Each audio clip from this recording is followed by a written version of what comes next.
gentlemen, my name is TRUNG. I'm the representative of Nanyang Province participating in the contest today. And I'm looking forward to your support. First, let me ask you 3 questions. Why do the blind have to make every possible effort to learn the Braille? Why do peoples in the world continuously make every possible effort to create and develop their own languages? And why must there be a common language for the entire humanity? I believe there is one single answer to these 3 questions. It is that languages can open the world for them. And today, I'm going to show you how languages open my world. Let's pedal against the flow of time back to when it was still an infant. My world then was truly a world without language. A world in which the only means of communication were gestures, sounds, and facial expressions. And it was very hard for me to obtain mutual understanding. And my little world was confined to things familiar to kids like laws, drums, and cars, and it didn't even know the name original material. Time flies. I gradually turned into a boy having completely developed physically with the desire to explore the surroundings. And the single most important tool for me to realize my dream was my first language. With the help of language, I had access to many things that I wouldn't possibly otherwise. I'm going to give you some examples. You know, fairy tales have always been a very great passion for children aged 4 to 5, and by that age, I could already understand the stories my parents told me and the valuable lessons they contain. And this gradually forms my personalities. Later on, I had more advanced knowledge like the history of the world, and I could even explain some natural phenomena, which gradually forms the basis for my further acquisition. And it was also languages that brought me into my life's greatest passion, math.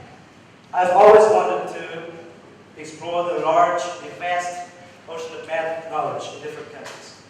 And Vietnamese has been helping me since primary school, but just last year, I realized that I had to open my mind to the world. I've got to find myself new challenges from outside my own country. And I learned some mathematical terminologies in English.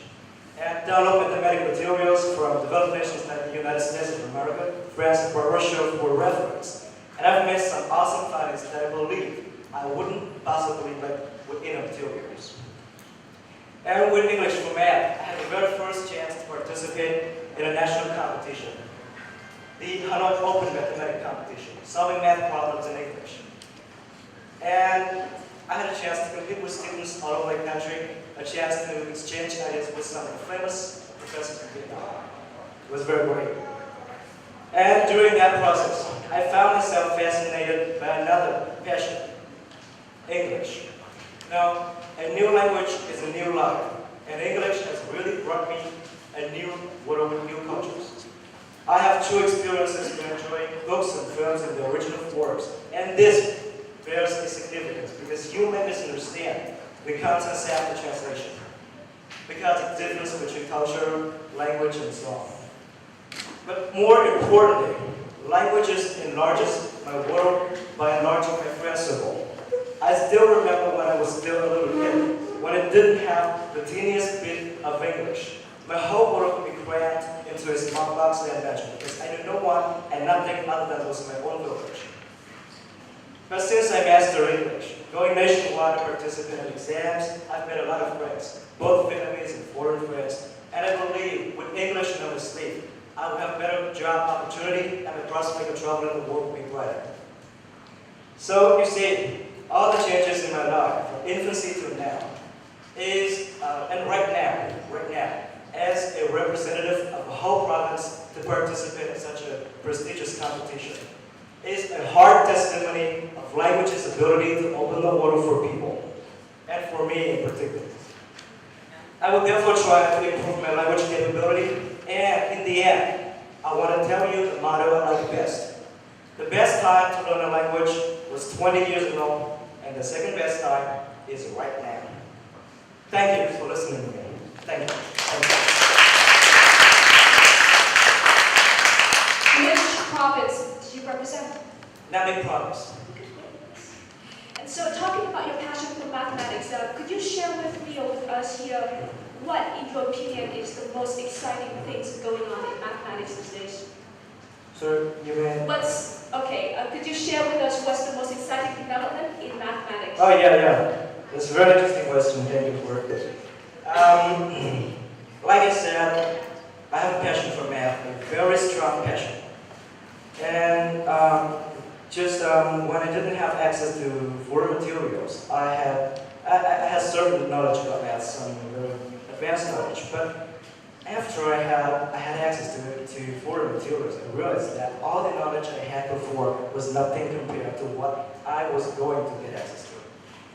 The most important development in my math acquisition was the use of geometry to prove inequalities. Inequalities. Do you know inequality? It's a mathematical terminology. For example, x is greater than y is an inequality. And proving inequalities is the most important skill for students majoring in math. When I read material by Professor DUNG, a French mathematician you can look for on the internet, he's got a lot of problems on inequalities. He's a very famous guy for inequalities. And I learned the use of geometry to prove inequalities. It was really fantastic. I couldn't possibly imagine how in the world geometry can mingle into algebra to prove inequalities.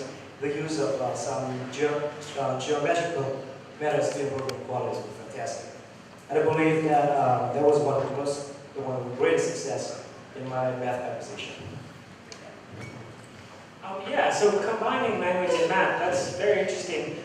If I gave you 20 seconds to explain in English, for example, what would the fourth dimension be like? So forget time, we have 2D, 1D, 2D, 3D, but if you had to explain 4D in 20 seconds in English, how would you do it? Excuse me, I didn't really get your question. Sorry, if we have 3D, so 3 dimensions, yeah, so we have, it has height and width. If we have to think about a world with another dimension, 4 dimensions, not time, but 4 dimensions. Do you understand my question so far? You mean the space we're living in is a 3-dimensional? Yeah, so, but in mathematics we can talk about 4 dimension, 5 dimension, 6 dimension, 7 dimension. Can you explain in 20 seconds? Yeah. Or 4 dimension. Go! Wait, 4 dimensions, I believe that when we have a set of some matters, a set is a mathematical terminology. We have the Descartes product, Then if we have 2 sets, it's going to be a 2-dimension. For example, R is the abbreviation for real numbers, and we have R times R is a 2-dimension, R times R times R, 3-dimension, R times R times R times R is a 4-dimension. Okay,